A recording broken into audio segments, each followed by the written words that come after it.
Hey, welcome to the Sunday preview for this 18th Sunday of the year. And we have a reading about the multiplication of the loaves and fishes from St. Matthew chapter 14.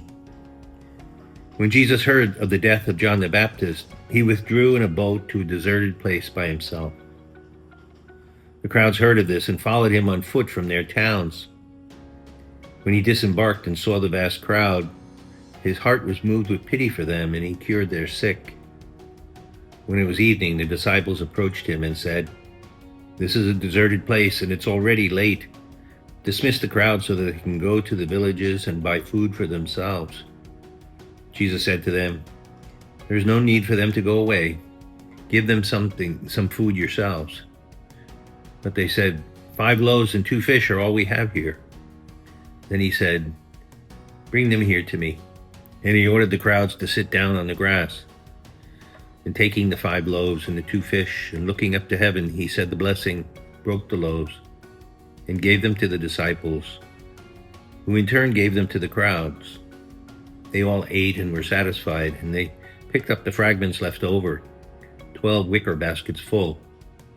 Those who ate were about 5,000 men, not counting women and children. The Gospel of the Lord. When we read this passage, we usually focus on how amazing it was to multiply the loaves and the fishes, and that Jesus could feed the crowds. But the introduction to it is, I think, very significant. Jesus heard that John the Baptist had been executed, beheaded in prison.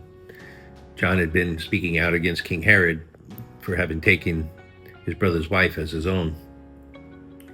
And that led to the death of John the Baptist. And so Jesus wanted to go off to pray by himself to a deserted place, because Jesus knew that now that John the Baptist's mission was finished, that his would start in earnest, and it would lead to his crucifixion.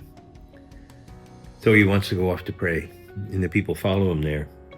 When he sees the crowd getting out of the boats in this secluded place where Jesus had found, it says he has pity on them. They were like sheep without a shepherd. So many had followed John to that baptism of repentance and were changing their lives. But now they had no leader, no shepherd. And Jesus, was fully aware that his time to begin that journey to Jerusalem over the next couple of years was starting. And the disciples, as usual, his apostles, faced this problem. How are they going to feed all these people? Right? Just send them away. They want to do the expedient thing because it's too much for them. They don't have any answers about how to satisfy this crowd. But Jesus has compassion on them. And that's the way he is with us. And he orders them all to sit down, and he multiplies those loaves and fishes after he blesses the bread. So it's an obvious Eucharistic symbolism, right? That Jesus is the one who gives us the bread of life. Jesus is the one who can sustain us, our souls.